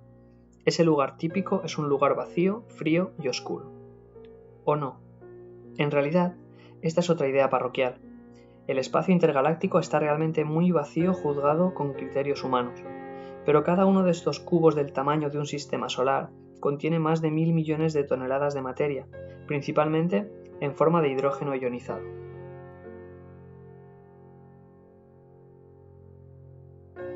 Mil millones de toneladas es masa suficiente para construir, por ejemplo, una estación espacial y una colonia de científicos capaz de crear una corriente indefinida de conocimientos, si hubiera en ella alguien que supiese cómo hacerlo. Ninguno de los seres humanos actuales vivos lo sabe. Sería preciso, por ejemplo, transmutar primero parte del hidrógeno en otros elementos. Reunirlo a partir de una fuente tan difusa está en este momento lejos de nuestro alcance. Y si bien algunos tipos de transmutación son ya rutina en la industria nuclear, no sabemos cómo transmutar hidrógeno en otros elementos a una escala industrial. Incluso un simple reactor de fusión nuclear está actualmente más allá de nuestra tecnología. Pero los físicos confían en que no esté prohibido por ninguna ley de la física, en cuyo caso, como siempre, solo es una cuestión de saber cómo. Sin duda, una estación espacial de 1.000 millones de toneladas no es lo suficientemente grande como para prosperar a la larga. Sus habitantes querrán ampliarlo, y esto no presenta ningún problema de principio. En cuanto empiecen a rastrear su cubo en busca de hidrógeno, entrará en él más hidrógeno procedente del espacio circundante, abasteciendo al cubo con millones de toneladas de hidrógeno al año. También se cree que hay una cantidad aún mayor de materia oscura en el cubo, pero no sabemos hacer nada útil con ella, o sea que de momento vamos a ignorarla en este experimento mental. En cuanto al frío y a la falta de energía disponible, ya he dicho que la transmutación del hidrógeno libera la energía de la fusión nuclear. Esto representaría una considerable aportación de energía, muchos órdenes de magnitud mayor que el total de la energía consumida hoy por todos los habitantes de la Tierra. Así que el cubo no carece tanto de recursos como puede sugerir una primera mirada parroquial al mismo. ¿Cómo conseguiría la estación espacial su provisión vital de evidencia? Utilizando los elementos creados por transmutación, se podrían construir laboratorios científicos, como en la proyectada base lunar. En la Tierra, cuando la química estaba en su infancia, hacer descubrimientos dependría a menudo de viajar por todo el planeta en busca de materiales con los que experimentar. Pero la transmutación convierte esto en irrelevante, y los laboratorios químicos de la estación espacial podrían sintetizar compuestos arbitrarios a partir de elementos arbitrarios. Lo mismo vale para la física de las partículas elementales. En ese campo casi todo vale como fuente de evidencia, porque cada átomo es potencialmente una cornucopia de partículas dispuestas a manifestarse en cuanto alguien golpea el átomo lo suficientemente fuerte, utilizando un acelerador de partículas. Se observa con los instrumentos adecuados. En biología podría sintetizarse ADN y todas las demás moléculas bioquímicas para experimentar con ellas. Y si bien los estudios biológicos de campo serían difíciles, porque el ecosistema natural más cercano se encontraría a millones de años luz de distancia, podrían crearse formas de vida arbitrarias y estudiarlas en ecosistemas artificiales o en simulaciones de realidad virtual. En cuanto a la astronomía, el cielo allí es negro, como el azabache para el ojo humano. Pero para un observador con un telescopio, incluso uno como los que ya tenemos actualmente, estaría repleto de galaxias. Con un telescopio algo más potente, sería posible ver las estrellas de estas galaxias con el detalle suficiente como para poner a prueba la mayor parte de nuestras actuales teorías astrofísicas y cosmológicas. Incluso dejando a un lado estos miles de millones de toneladas de materia, el cubo no está vacío. Está lleno de una luz apenas visible, y la cantidad de evidencia que contiene esta luz es asombrosa. Suficiente para construir un mapa de cada estrella, planeta y satélite en todas las galaxias cercanas con una resolución de unos 10 kilómetros. Para extraer en su totalidad esta evidencia, el telescopio tendría que utilizar un espejo tan ancho como el propio cubo, lo que requeriría tanta materia al menos como la necesaria para construir un planeta. Pero ni siquiera esto estaría más allá de los límites de lo posible, dado el nivel de tecnología que estamos considerando. Para reunir toda esta materia, estos científicos intergalácticos simplemente tendrían que buscar a una distancia equivalente a unos miles de cubos, una distancia insignificante para los estándares intergalácticos.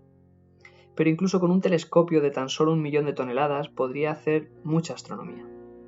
El hecho de que los planetas con una inclinación del eje tuviesen estaciones anuales sería fácil de comprobar.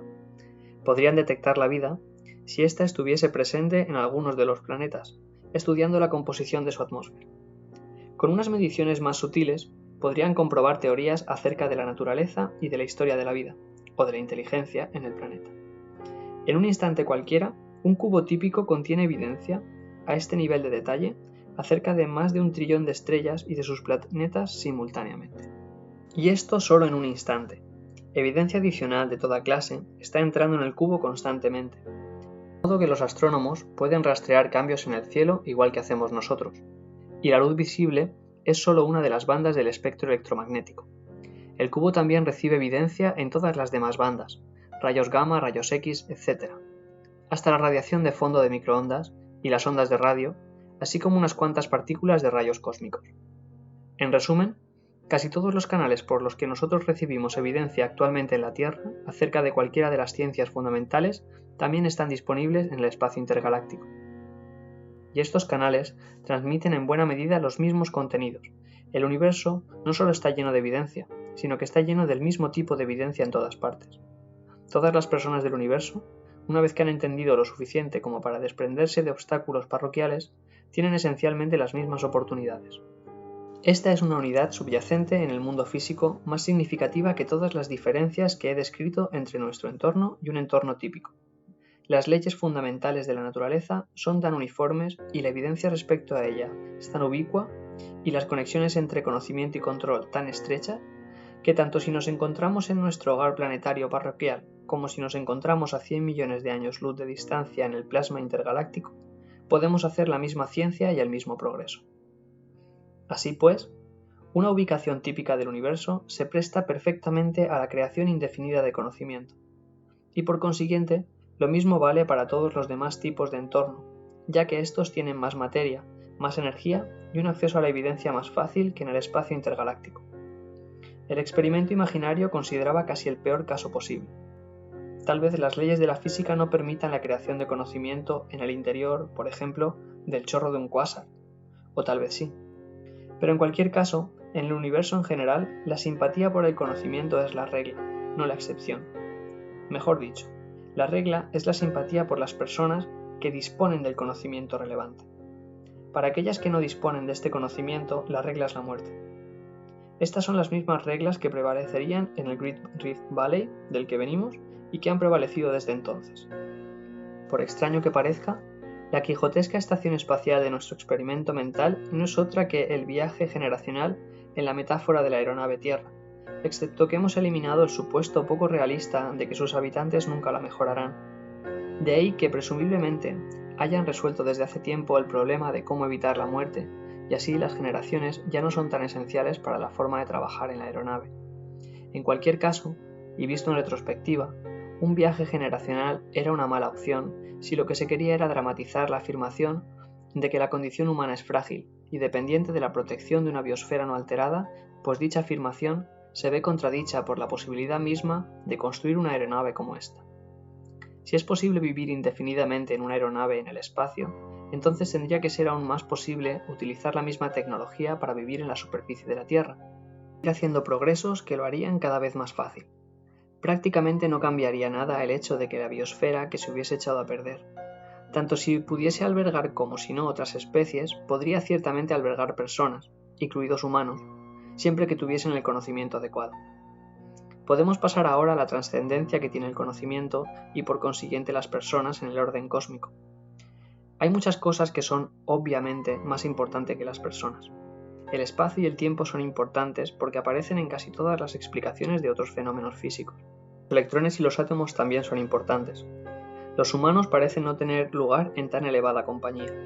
Nuestra historia y política, nuestra ciencia, arte y filosofía, nuestras aspiraciones y valores morales son efectos secundarios de la explosión de una supernova que se produjo hace unos 1000 millones de años y que mañana mismo podrían desaparecer debido a otra de estas explosiones. También las supernovas son solo moderadamente importantes en el orden cósmico de las cosas, pero al parecer es posible explicar todo lo relativo a las supernovas y casi todo lo demás sin siquiera mencionar en absoluto a las personas o al conocimiento. Sin embargo, este es meramente otro error parroquial, debido a nuestro actual punto de vista, nada típico, en una ilustración de apenas unos cuantos siglos. Es posible que a la larga los humanos colonicen otros sistemas solares y que, aumentando su conocimiento, puedan controlar procesos físicos cada vez más poderosos. Si las personas optan en algún momento por vivir cerca de una estrella que puede explotar, es muy posible que deseen evitar que se produzca dicha explosión, probablemente suprimiendo parte del material de la estrella. Un proyecto de este tipo utilizaría muchos órdenes de magnitud de energía más de la que controlan actualmente los humanos y precisaría también de una tecnología mucho más avanzada. Pero es una tarea fundamentalmente simple y no requiere de ningún paso que siquiera se acerque a los límites impuestos por las leyes de la física. Así, con el conocimiento adecuado podría conseguirse. De hecho, por lo que sabemos, es posible que los ingenieros de otras partes del universo ya lo estén consiguiendo rutinariamente. Y por consiguiente no es verdad que los atributos de las supernovas en general sean independientes de la presencia o ausencia de personas o de lo que estas personas sepan o quieran hacer. Más en general, si queremos predecir lo que hace una estrella, primero hemos de conjeturar si hay personas cerca de ella, y caso de que las haya, qué conocimientos pueden tener y qué es posible que quieran hacer. Más allá de nuestra perspectiva parroquial, la astrofísica es incompleta sin una teoría de las personas, del mismo modo que sería incompleta sin una teoría de la gravedad o de las reacciones nucleares. Nótese que esta conclusión no depende del supuesto de que los humanos, o quien sea, colonicen la galaxia y tomen el control de cualquier supernova. El supuesto contrario es igualmente una teoría acerca del futuro comportamiento del conocimiento.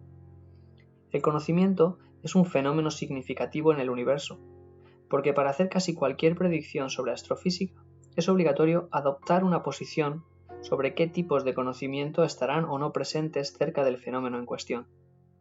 Por ello, todas las explicaciones de lo que está ahí fuera, en el mundo físico, mencionan al conocimiento y a las personas, aunque solo sea de un modo implícito. Pero el conocimiento es aún más importante que esto. Considérese cualquier objeto físico, por ejemplo un sistema solar o un chip microscópico de silicio, y considérese luego todas las transformaciones físicas que puede experimentar. El chip de silicio, por ejemplo, podría fundirse y solidificarse con una forma diferente, o ser transformado en un chip con una funcionalidad diferente. Y el sistema solar podría ser devastado al convertirse estrella en una supernova. O podría evolucionar la vida en uno de sus planetas, o podría ser transformado, utilizando para ello la transmutación y otras técnicas futuristas en microprocesadores. En todos los casos, la clase de transformaciones que podrían producirse espontáneamente, en ausencia de conocimiento, es desdeñablemente pequeña comparada con la clase de transformaciones que podrían efectuar artificialmente unos seres inteligentes que quisieran realizarlas. Así pues, las explicaciones de casi todos los fenómenos físicos posibles versan sobre qué conocimientos habría que aplicar para que se produjesen dichos fenómenos. Quiere explicar cómo puede un objeto alcanzar una temperatura de 10 grados o de 1.000.000 de grados, puede referirse a procesos espontáneos evitando mencionar explícitamente a las personas, aunque la mayor parte de procesos a dichas temperaturas solo pueden ocasionarlo las personas. Pero si uno quiere explicar cómo puede un objeto enfriarse hasta 1.000.000ésima de grado por encima del cero absoluto, no puede evitar explicar con detalle qué harían las personas. Y esto es lo de menos. Continúe en su imaginación el viaje desde este punto del espacio intergaláctico hasta otro situado al menos 10 veces más lejos. Nuestro destino esta vez es el interior de uno de los chorros de un cuásar. ¿Cómo sería estar en uno de esos chorros? El lenguaje apenas puede expresarlo. Sería como hacer frente a bocajarro a la explosión de una supernova, pero durante millones de años seguidos. El tiempo de supervivencia de un cuerpo humano en estas condiciones se mediría en picosegundos. Como ya he dicho, no sabemos si las leyes de la física permiten que en estas condiciones se dé alguna forma de conocimiento, ni mucho menos alguna forma de sistema de sostén vital para los humanos.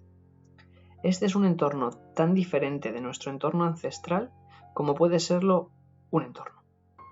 Las leyes de la física que lo explican no guardan relación alguna con los métodos prácticos que podemos encontrar en los genes de nuestros ancestros o en su cultura. Sin embargo, los cerebros humanos actuales conocen con un detalle considerable lo que está sucediendo allí.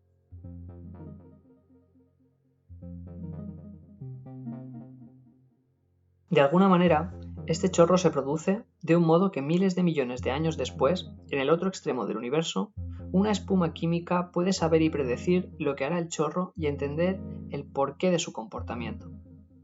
Esto significa que un sistema físico, por ejemplo el cerebro de un astrofísico, contiene una especie de prototipo o modelo funcional de este otro sistema físico que es el chorro de un cuásar.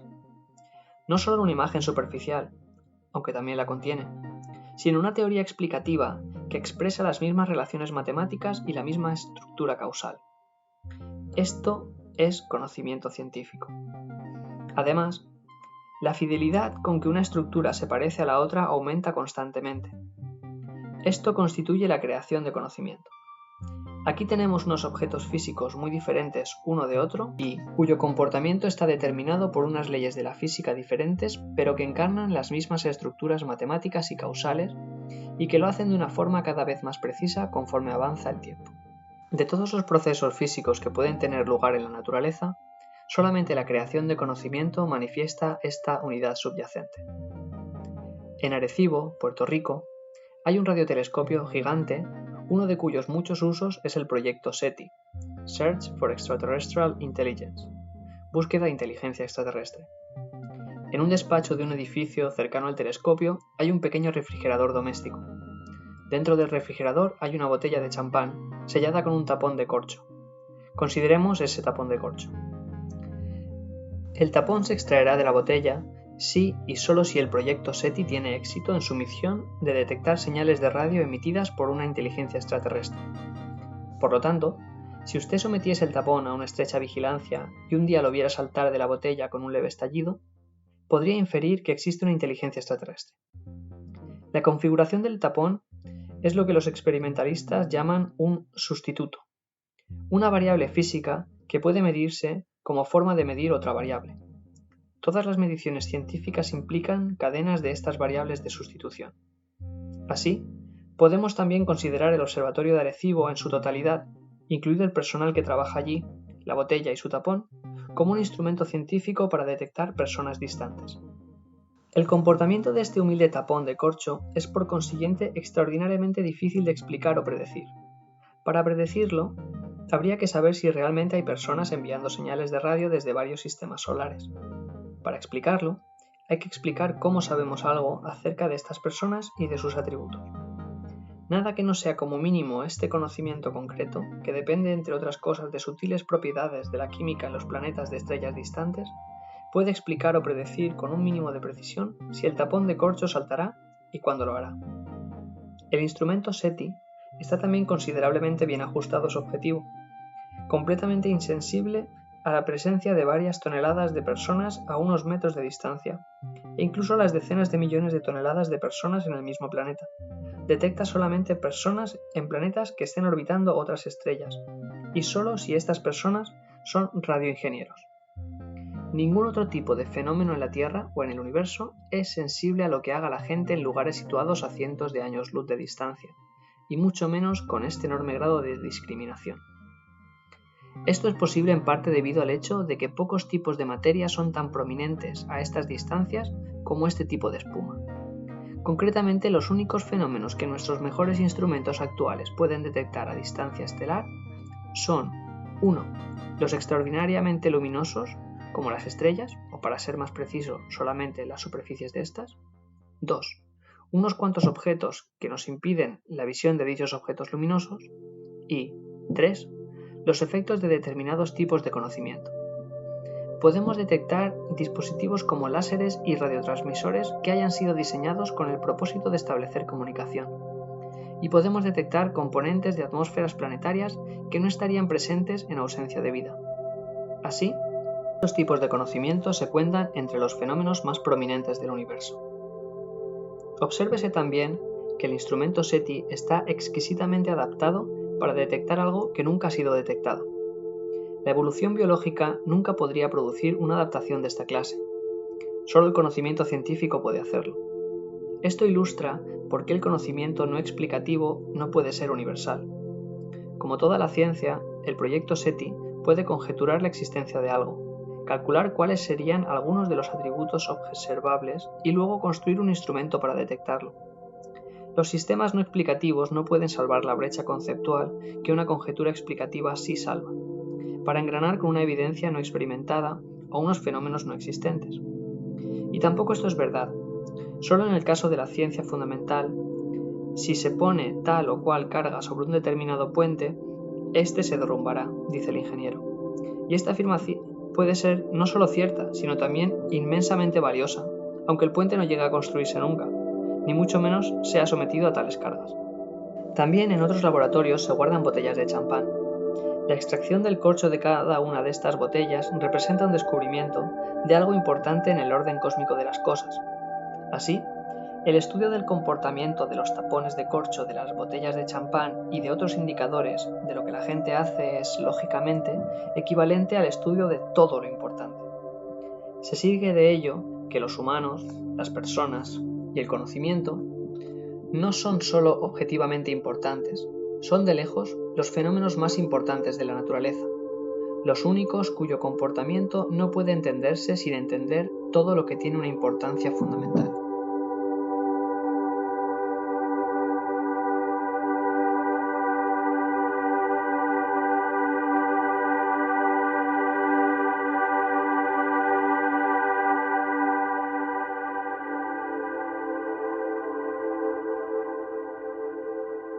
Finalmente, consideremos la enorme diferencia entre la forma en que un entorno se comportará espontáneamente, es decir, en ausencia de conocimiento, y cómo se comporta una vez que una pequeña esquirla de conocimiento del tipo adecuado lo ha alcanzado. Normalmente, consideraríamos una colonia lunar, incluso después de haberse vuelto autosuficiente, como algo originado en la Tierra. Pero, ¿qué es exactamente lo que se habrá originado en la Tierra? A la larga, todos sus átomos se habrán originado en la Luna, o en los asteroides. Toda la energía que utiliza se habrá organizado en el Sol. Solamente una proporción de su conocimiento procede de la Tierra, y el hipotético caso de una colonia perfectamente aislada, esta sería una proporción rápidamente menguante. Lo que ha sucedido físicamente es que la Luna ha sido cambiada, al principio solo mínimamente, por materia procedente de la Tierra. Y lo que tiene ahora de diferente no es la materia, sino el conocimiento en ella codificado. En respuesta a este conocimiento, la sustancia de la Luna se ha reorganizado a sí misma de una forma nueva, cada vez más amplia y compleja, y ha empezado a crear una corriente indefinidamente larga de explicaciones cada vez mejores, un comienzo de infinito. De modo similar, en el experimento mental intergaláctico, imaginamos que aprestábamos un cubo típico y que como resultado de ello, el propio espacio intergaláctico empezaba a producir un flujo de explicaciones cada vez mejores. Obsérvese lo diferente que es, físicamente, el cubo transformado respecto a un cubo típico. Un cubo típico tiene aproximadamente la misma masa que cualquiera de los millones de cubos cercanos, y esta masa apenas cambia a lo largo de muchos millones de años. El cubo transformado es más masivo que sus vecinos y su masa aumenta continuamente, por cuanto sus habitantes capturan sistemáticamente materia para encarnar conocimiento. La masa de un cubo típico está diseminada con una densidad bajísima por todo su volumen. La mayor parte de la masa del cubo transformado se concentra en su centro. Un cubo típico contiene principalmente hidrógeno, y el cubo transformado contiene todos los elementos. Un cubo típico no produce nada de energía. Un cubo transformado está convirtiendo masa en energía a un ritmo considerable. Un cubo típico está lleno de evidencia, pero la mayor parte de ella es transitoria y nunca causa ningún cambio. El cubo transformado contiene aún más evidencia, la mayor parte de la cual ha sido creada localmente y la va detectando con instrumentos cada vez mejores y en consecuencia va cambiando rápidamente. Un cubo típico no emite energía. El cubo transformado puede muy bien estar transmitiendo explicaciones al espacio, pero tal vez la mayor diferencia física es que, como todos los sistemas creadores de conocimiento, el cubo transformado comete errores. Lo notaríamos si tratásemos de modificar o de cosechar la materia que contiene. Esta opondría resistencia. Parece, sin embargo, que la mayoría de entornos no están todavía creando conocimiento. No conocemos ninguno que lo esté haciendo excepto en la Tierra o en sus proximidades. Y lo que vemos que sucede en otras partes es radicalmente diferente de lo que sucedería si la creación de conocimiento fuera un proceso generalizado. Pero el universo es todavía joven. Un entorno que actualmente no está creando nada puede hacerlo en el futuro. Lo que será típico en el futuro distante podría ser muy diferente de lo que es típico hoy. Igual que un explosivo a la espera de una chispa, un número increíblemente grande de entornos del universo llevan esperando ahí fuera desde hace millones de años, sin hacer nada en absoluto, o generando ciegamente evidencia y almacenándola o vertiéndola al espacio. Casi cualquiera de ellos podría, si el conocimiento adecuado los alcanzase alguna vez, empezar un tipo radicalmente nuevo de actividad física, una intensa creación de conocimiento, el despliegue de los diversos tipos de complejidad, universalidad y alcance inherentes a las leyes de la naturaleza y a la transformación de este entorno desde lo que es típico hoy en lo que podría volverse típico en el futuro. Si queremos, nosotros podemos ser esta chispa. Terminología. Persona. Entidad que puede crear conocimiento explicativo. Antropocentrismo. Centrado en los humanos o en las personas. Fenómeno fundamental o significativo. Fenómeno que desempeña un papel necesario en la explicación de muchos fenómenos o cuyas propiedades distintivas requieren explicaciones igualmente distintivas en términos de teorías fundamentales. Principio de mediocridad. No hay nada significativo en los humanos. Parroquialismo. Confundir la apariencia con la realidad o las regularidades locales con leyes universales. Aeronave Tierra. La biosfera es un sistema de sostén vital para los humanos. Constructor. Dispositivo capaz de hacer que otros objetos experimenten transformaciones sin experimentar él mismo ningún cambio neto. Constructor universal. Constructor que puede hacer que cualquier materia prima experimente cualquier transformación física posible dada la información adecuada. Significados de El comienzo del infinito encontrados en este capítulo. El hecho de que todo lo que no está prohibido por leyes de la naturaleza es alcanzable dado el conocimiento adecuado. Los problemas son resolubles. La fase de la transpiración siempre puede automatizarse. La propensión al conocimiento del mundo físico. Las personas son constructores universales. El comienzo de la creación indefinida de explicaciones. Los entornos que pueden crear una corriente indefinida de conocimiento si son convenientemente aprestados, es decir, casi todos los entornos. El hecho de que las nuevas explicaciones crean nuevos problemas.